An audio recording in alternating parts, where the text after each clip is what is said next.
दोस्तों सब्सक्राइबर खरीदने से आप लोगों को क्या नुकसान होता है? सबसे पहले आप लोगों को मैं नुकसान बताऊँगा, फिर आप लोगों को बताऊँगा इसका फ़ायदा।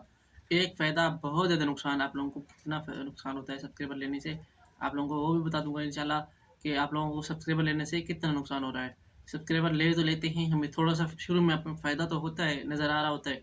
हमें ये नहीं नज़र आ रहा होता कि हमें नुकसान कितना उठा लिया हमने। तो वॉच टाइम तो ठीक है, खरीद लिया, कोई मसला नहीं है। जब आप सब्सक्राइबर लेते हैं तो कितना हमें नुकसान होता है वह आप लोगों को उसी वेलकम टू चैनल। वीडियो शुरू करने से पहले आप लोगों से छोटी सी रिक्वेस्ट है, अगर आप लोगों ने मेरे चैनल को सब्सक्राइब नहीं किया तो चैनल को सब्सक्राइब करके फ्री में मेरे चैनल के फैमिली बन जाए। तो उनको भी दबा देना ताकि आपको ऐसी न्यू अपडेट, यूट्यूब की न्यू अपडेट, यूट्यूब के बारे में टर्म्स एंड कंडीशन और यूट्यूब के बारे में बहुत सारी मालूमात आप लोगों को पहुँचा सकूँ, ठीक है। और भी बहुत सारी वीडियोज़ आती हैं मेरी हेल्प के बारे में। तो वीडियो शुरू करने से पहले वीडियो शुरू करते हैं, मैं आप लोगों को बताऊँ कि आप लोगों को फ़ायदा क्या होता है। हमने सब्सक्राइब तो ले लिए, हमारा वॉच टाइम पूरा हुआ था, हमने सब्सक्राइब ले लिए। सब्सक्राइबर लेने के बाद हमने हमारा चैनल मोनेटाइज भी हो जाता है, ठीक है।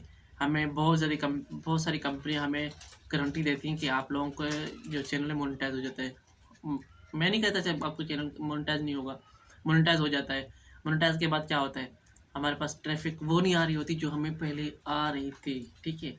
हमारे पास 10-20 सब्सक्राइबर थे ना, तो हम जैसे ही वीडियो अपलोड करते थे कम से कम 5-6 तो व्यू आ ही जाते थे, या 10-15 ही आ जाते थे। जब हमने सब्सक्राइबर लिए ज़्यादा से ज़्यादा 2, 10, 20, 30, वो क्यों होता है कि हमने सब्सक्राइबर ऑर्गेनिक नहीं मिले। मैं इसको अपनी गारंटी के साथ बता रहा हूँ क्योंकि मेरे साथ ऐसा हो चुका है।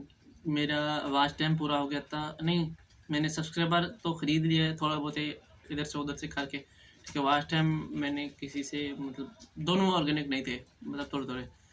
उसका फ़ायदा मुझे यही हुआ कि जैसे ही मेरा चैनल मोनेटाइज हुआ मेरी अर्निंग शुरू हो गई। अर्निंग क्या हुई, कुछ भी नहीं, $30 से $35 मुश्किल से हुए थे। कितने में, 2-3 महीने में, 4 महीने में। और व्यू कुछ भी नहीं आ रहे थे व्यू।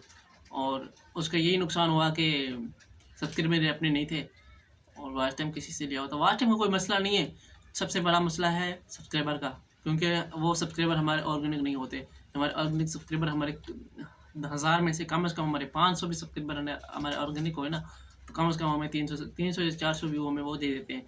तो इसीलिए मैं आप लोगों को कहता हूँ कि वह अपना सब्सक्राइबर लेने से पहले कम से कम सोच लें कि आपके पास व्यू कितने आ रहे हैं फ़िलहाल।